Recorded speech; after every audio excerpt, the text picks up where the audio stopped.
Good morning, જય Shri Krishna. Welcome to our new vlog. આજે છે મંગળવાર અને આજે છે મહાવીર જયંતિ. એટલે આજે છોકરાઓને રજા છે, બંને હજી સૂતા છે. અમારું કામ પતી ગયું, અમે નવરા થઈ ગયા, પણ એ બંને સૂતા છે એટલે જ નવરા થઈ ગયા. જાગી ગયા હોય ને તો હેરાન કરે તો પછી કામમાં મોડું થાય એવું છે. જો મમ્મી તો અમારા નવરા થઈને અહીંયા વાટો બનાવવા બેસી ગયા છે ક્યારના જ. જય શ્રી કૃષ્ણ મમ્મી. અમારી વાતો કેવી છે કોમેન્ટમાં કહેજો. મમ્મીથી વાટો બહુ મસ્ત થાય છે ને મમ્મી. મારે શીખવી પડશે ને તમારી જેવી. હું શીખતી છું ત્યાં બધી ક્યાં શીખ વહી જાવ પણ શીખ જાય. પણ તમે છો ત્યાં શીખી જવાય ને. આવું તો શું ઘરમાં મમ્મી હોય એટલે એવું કરતા હોય એટલે આપણે કંઈ કરવાનું આવે નહીં. શીખીએ તો આવડી જ જાય ને, કેમ ન આવડે? બધું આવડે શીખે. શીખીએ તો બધુંય આવડે. શીખીને કોઈ આવ્યા ન હોય. હા, શીખવું પડે. શીખીએ તો આવડી જ જાય. શ્લોક શીખતો હતો નહીં મમ્મી એક દિવસ તમારી જોડે? છોકરાઓને આવું નવું નવું શીખવું બહુ ગમે. ચલો હવે આજે તો લંચમાં બનાવવાનું છે ગુવારનું શાક, ગુવાર બટેકાનું શાક અને રોટલી. બરાબર. જો ગુવાર બટેકાનું શાક વઘારાઈ ગયું છે અજમો નાખીને. ગુવાર બટેકાનું શાક અજમાથી વઘારું અને લસણવાળી ચટણી વઘારમાં જ નાખું. મને તો જ મજા આવે ગુવારનું શાક, કેમ કે વઘારમાં લસણવાળી ચટણી નાખીએ ને એટલે આમ લસણનો પ્રોપર ટેસ્ટ આવે, નહીં તો મજા ના આવે. ગુવાર બટેકાનું શાક વઘારાઈ ગયું છે. હવે રોટલીનો લોટ બાંધી દો અને અત્યારે મમ્મી માટે પિઝા બનાવવાના છે.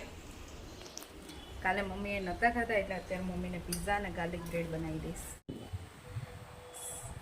શેફાલી દેવાણી કરીને કોમેન્ટ આવી છે, જે મુંબઈમાં રહે છે. મમ્મી, એમનું એવું કહેવું છે કે આપણે જે 12 મહિનાના ઘઉં ભર્યા ને, કે હવે આ જમાનામાં અત્યારે બધું તૈયાર મળે છે. હા, એ કે ડીમાર્ટમાં 12 મહિના તૈયાર બધી વસ્તુ મળતી જ હોય, તો પછી આવી મહેનત શું કરવાની? એમાં તમારું કેવું શું છે? આપણે તો એ ના ખાવે, આપણને તો દળેલો જ ખાવે. એટલે દળેલો લોટ તૈયાર મળે. આપણે આ જે ઘઉં ઘરમાં ભરીએ ને એવો લોટ પણ મળે. ઓલો મારા મમ્મીને લોકો લે છે એવું નહીં. અમને ખબર છે કે હવે લોટ તૈયાર મળે છે, કેમ કે અહીંયા ઘણા વાપરતા હોય છે કે જે જોબ કરતા હોય, જેમની પાસે ટાઈમ ના હોય. બીજાનું ક્યાં કહું, મારા મમ્મીના ઘરે જ ઘઉં નથી ભરતા છેલ્લા લગભગ મને યાદ છે ને ત્યાંથી 5 વર્ષથી તો ખરા, એનાથી વધારે ટાઈમ હોય તો મને યાદ નથી, પણ 5 વર્ષથી મને ખબર છે કે એ લોકો ઘઉં નથી ભરતા 12 મહિનાના. અને આવી રીતે લોટ જ તૈયાર લઈને રોટલીની ભાખરી. અને હું ત્યાં જાઉં છું, મને ફાવે છે, એવું કંઈ ફેર નથી પડતો. મારા ભાભી પોતે સ્કૂલ ચલાવે છે એટલે મારા ભાભી પાસે ટાઈમ હોય નહીં, અને એની જ રોટલીની ભાખરીને બધું બનાવે છે, સરસ જ બને છે અને એ લોકોને ફાવી ગયો છે. હું ત્યાં જાઉં છું તો મને ફાવે છે. એટલે મમ્મીને અમારે એમ કે એવો લોટ કેમ ફાવતો હશે? હું કહું તમને એવું લાગે? હું પહેલાં ઈસરોમાં જોબ કરતી ને તો મારી જોડે જેટલામાં ફ્રેન્ડ્સ હતા ને મારા, એ બધા એવું જ કરતા હતા. આવી રીતે તૈયાર લોટ જ લાવતા હતા, કેમ કે જોબ કરતા હોય એ લોકોને માંડ એક સન્ડે હોલિડે હોય, અને સન્ડે હોલિડે હોય ત્યારે બીજું વધારાનું આખા વીકનું બધું કામ પતાવવાનું હોય. એટલે એમની પાસે આવો બધો ટાઈમ જ ના હોય કે આવી 12 મહિનાની વસ્તુઓ ભરવી કરવી. એટલે તમારી વાત સાચી છે કે અત્યારે મળે છે તો શું કરવાનું. તો અમે તો ઘઉં ભરીએ છીએ 12 મહિનાના, ઘંટી ઘરે જ રાખીએ છીએ અને લોટ ઘરે જ દળીએ છીએ. એવું નથી કે ઘઉં લઈને બહાર દળાવવા જઈએ, ઘરનું જ દળીએ છીએ. ઘર એમાં એવું છે, આ ચાલ્યું આવે છે ને એટલે મમ્મી કરતા હોય ઘરે, એટલે મમ્મીનું હું ઘરે જ રહું છું એટલે હું કરું છું, પણ આ આગળની જનરેશન નહીં કરે. કાલ સવારે રાહી કે શ્લોક એ લોકો આ વસ્તુ નથી જ કરવાના, એ લોકો રેડી લઈને રેડી જ ખાવાના છે. પણ અમે હજી અપનાવ્યું છે એટલે ચાલે છે, એવું છે.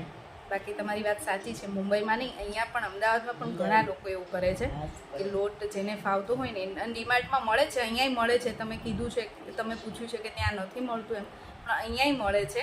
એવું નથી કે નથી મળતું, પણ અમે નથી લાવતા. તો આપણે બધા ઘઉં ભરીએ. અમે એમાંય અમારે કાઠિયાવાડી તો બધા જોબ કરતા હોય ને તોય ઘરમાં ઘઉં ભરે જ. એવું હોય, બહુ ઓછા એવા લોકો હોય કે જે તૈયાર લોટ લઈને ખાય. નહીં મમ્મી? આપણે ઓછા હોય. તમારી કોમેન્ટ કરવા માટે થેન્ક યુ કે તમે વિડીયો અમારો જુઓ છો અને કોમેન્ટ પણ કરો છો. સારી કોમેન્ટ કરો છો નહીં મમ્મી? મસ્ત પિઝા.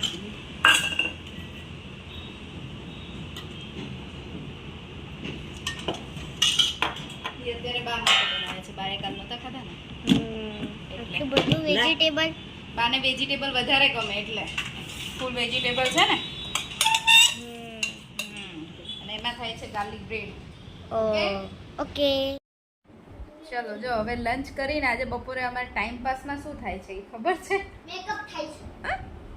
મેં એક દિવસ રાહીને કીધું હતું, રાહીને મેકઅપનો બહુ શોખ છે. એટલે એવું નહીં એના ફેસ ઉપર કરે, એને બીજાને કરવાનો શોખ છે એમ, બ્યુટિશિયનની જેમ. પહેલાં તો એવું કહેતી હતી કે મારે બ્યુટિશિયન બનવું છે, હવે એવું કહે છે કે ડૉક્ટર બનવું છે. ખબર નહીં હવે મોટી થઈને તો શું કરશે.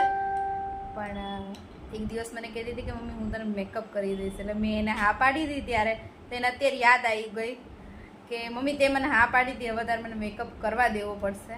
એટલે જો એ બધો છે ને લઈને બેસી ગઈ છે અને મને મેકઅપ કરવાની છે. હે રાઈ? ચાલો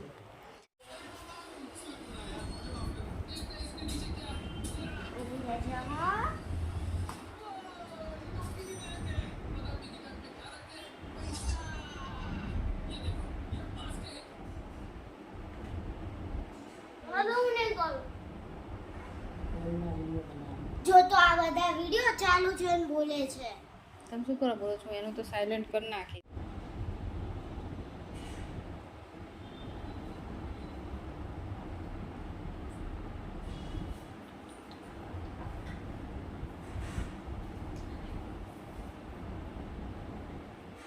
જો આ રાહીએ મને ફર્સ્ટ ટાઈમ રેડી કરી છે. એ મને ઘણી વખત એવું કે મમ્મા હું તને તૈયાર કરું, હું એને કરતી હોઉં ને એટલે. એને બહુ જ શોખ છે ને મેકઅપ કરવાનો. આજે અમે ક્યાંય નથી જવાનું, કશું જ નથી, તો અમે ટાઈમ પાસ કરવા માટે મેં એને મેકઅપ કરવા દીધો. રાહી હે ને? અને તું કેટલી હેપી છે? હે? રાહીને તો શરમ આવી ગઈ. જો એ તો ખુશ થઈ ગઈ મને તૈયાર કરીને એટલે. હે ને? ચલો તમે કોમેન્ટ કરજો કે રાહીએ મને કેવી તૈયાર કરી છે. એને હજી બીક લાગે ને એટલે એ બધું બીતી હતી. અને આઈલાઇનર તો એને મને નથી કરી આપી કે મમ્મા તું હું તને સરખું નહીં કરું તો ભૂતરા જેવી બનાવી દઈશ તો. એટલે આઈલાઇનર એને નથી કરી આપી, પણ બીજું બધું એને ટ્રાય કર્યું છે. શ્લોક કેવી લાગુ છું? હે? એક વખત છે ને શ્લોક નાનો હતો ને, અમારો બહુ નાનો હતો, 2 વર્ષનો, ત્યારે રાહીએ છે ને શ્લોકને મેકઅપ કરી દીધું હતું. અને શ્લોક એટલો નાનો હતો ને એટલું બધું રાહીનું માને ને તો ચૂપચાપ બેસી ગયો. તો રાહી એમ કીધું ચાલ હું તને મેકઅપ કરી દઉં, તૈયાર કરી દઉં. તો શ્લોક બેસી જાય. એને ચોટી વાળી દીધી હતી નાના નાના વાળમાં અને લિપસ્ટિક કરી દીધી, બધું તૈયાર કરી દીધું. અને એક વખત તો છે ને એનું ફ્રોકે એને શ્લોકને પહેરાવી દીધું હતું. આ જો આ 2 હોય ને એટલે આવું બધું નાટક કરતા હોય. આ બેન ભણવા બેસાડે છે ને એટલે કલાકથી બેઠા છે ને એટલે હવે આળસ આવે છે ને. આ જો આ નખરા જો શ્લોક કરી, આ તમને બહુ ડાયો લાગે ને. છોકરો તો એટલો નોટી છે. અને રાહી રહી ને એ પણ, હે ને રાહી? એ માથા ઉપર બુક મૂકવાથી લર્ન થાય. કેવી રીતે લર્ન કરવાનું રાહી? આમાં સોઈ નાખવાની, પછી છે ને બાટલો લઈને, બોટલ. હા બોટલ લઈને આપણે છે ને અહીંયા આપણે બાટલો ચડાવી દેવાનો. એ બોટલ ચડાવી દેવાની, સ્ટડીની બોટલ ચડાવવાની. ઇન શોર્ટ સ્ટડીની બોટલ ચડાવવાની એટલે બધું આવડી જાય એમ. મગજમાં ચડાવો બોટલ વગર. બેને લખવા બેસાડે છે ને એટલે કે મમ્મી બસ હવે રમવા જવા દે ને પ્લીઝ. અને ટીવી જોતા હોય ને તો આપણે બૂમો પાડીને કહેવું પડે કે હવે બંધ કરો. તો એમાં તો એમ નથી કહેતા કે મમ્મી બસ પ્લીઝ હવે મેં ટીવી બંધ કરી દઈ. મેં જેટલા ક્વેશ્ચન આન્સર આપ્યા છે ને એટલા લર્ન કરી લ્યો પછી. અને આ શ્લોક આ 30 હોય ને તોય કરો. અને શ્લોકને જેટલું બાકી છે ને એટલું શ્લોક પૂરું કરી દે. ઓકે શ્લોક? ચલો આજે પણ ડિનરમાં ફરીથી બને છે પિઝા ફૂલ વેજીટેબલ અને ફૂલ ચીઝવાળા. આજે ફરીથી પિઝા બને છે કેમ કે બધું મટીરિયલ હતું ઘરમાં અને ઘરે પિઝા બનાવીને ત્યારે અમારે 2 દિવસ તો પિઝા ચાલે જ. અને બહારના પિઝા અમે બહુ ઓછા ખાઈએ છીએ, બહુ એટલે બહુ જ ઓછા. મને છેલ્લે અપેક્ષાબેન આવ્યા હતા ને અહીંયા ઇન્ડિયા, ત્યારે અમે લોકો બધા સાથે બહાર ગયા હતા અને પિઝા મંગાવીને ખાતા હતા. બસ એવી રીતે અમે કોઈની જોડે ગયા હોય ને પિઝા મંગાવ્યા હોય ને ખાધા હોય એ જ. બાકી અમે આમ પિઝા ખાવા ઓછા જઈએ છીએ. છોકરાઓને તો બહુ ખાવા હોય પણ મને ઓછા ગમે પિઝા. અમને ઘરના વધારે મજા આવે. એટલે ઘરે બનાવીએ ને ત્યારે 2 દિવસ પેટ ભરીને ખાઈ લેવાના. આવી ગયા છે અમારે. કાલે તો તમે કીધું નહીં કેવા બન્યા હતા, આજે કહી દો. સારા બન્યા હતા એટલે આજ બીજી વાર કીધું એમ ખાવાનું. ચલો ગાર્લિક બ્રેડ ખાવાની છે, એ બનાવી દઈએ. ચલો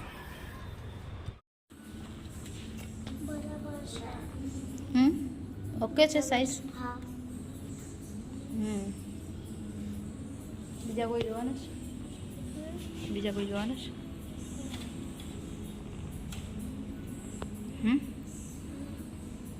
લીધા ક્યાં છે?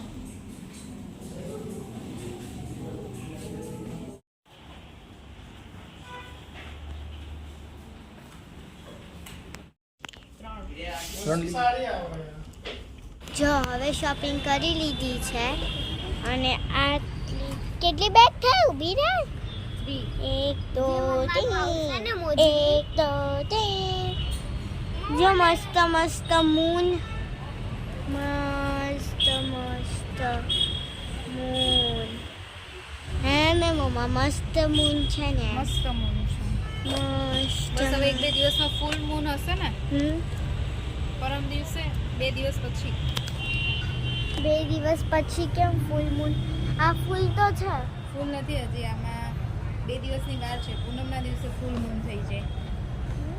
મમ્મા ફૂલ તો છે. તમને લાગે ફૂલ, બેટા એ ફૂલ નથી. પૂનમના દિવસે તમે જોવો ને ત્યારે ફૂલ મૂન.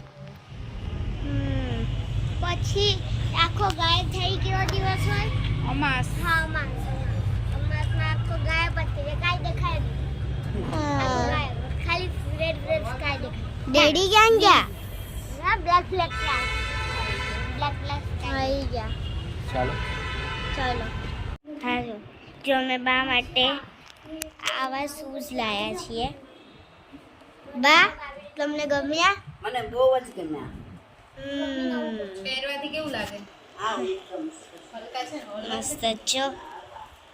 વજન નહીં. બાને ચાલવું હોય ને, ચાલવા જાય ને સવારમાં, એના માટે લીધા છે કે એને ચાલવામાં કમ્ફર્ટ રહે, થાક ન લાગે. ચલો હવે શ્લોક માટે જે લીધા શ્લોક બતાય. ચલો લો તું. જો આ શ્લોકના સેન્ડલ. શ્લોકના સેન્ડલ છે. ઊભો થાય શ્લોક. આ બાજુ આવી. ગમ્યા રાહી? તને તો ગમે, તને ગમ્યા તે લીધા છે તો ગમે જ ને? કેમ? આ લોકોને સમરમાં પહેરવા માટે આ લઈ દીધા છે. અને આમ ઘરમાં પહેરીશ. હા એટલે એમ કે હવે સમર છે ને અત્યારે એટલે. મમ્મા જો અમારા શ્લોકને અત્યારે પણ સ્ટડી ચાલુ જ છે. એ લોકો ગયા હતા શોપિંગ કરવા. શોપિંગમાં તો એવું હતું છોકરાઓને હવે સમર આવ્યો ને એટલે ચપ્પલ લેવાના હતા, ક્રોક્સ લેવાના, પણ ક્રોક્સ તો ના લીધા આ વખતે. કે હમણાં શ્લોકને એક ક્રોક્સ હમણાં જ લીધા હતા. સેન્ડલ લીધા શ્લોકના, રાહીના ચપ્પલ લીધા અને મમ્મીના શૂઝ લીધા. પપ્પા માટે પણ ચપ્પલ જોવા ગયા હતા પણ પપ્પાને જે ગમે છે ને એ સ્ટોકમાં નથી અત્યારે, પૂરા થઈ ગયા છે. હવે એ મંગાયા છે, જ્યારે આવે ત્યારે.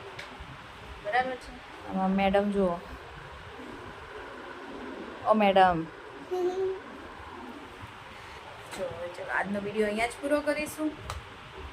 બસ હવે આજે તો અમે લોકોએ આવું જ કર્યું નહીં? રજા હતી તો મજા કરી ને.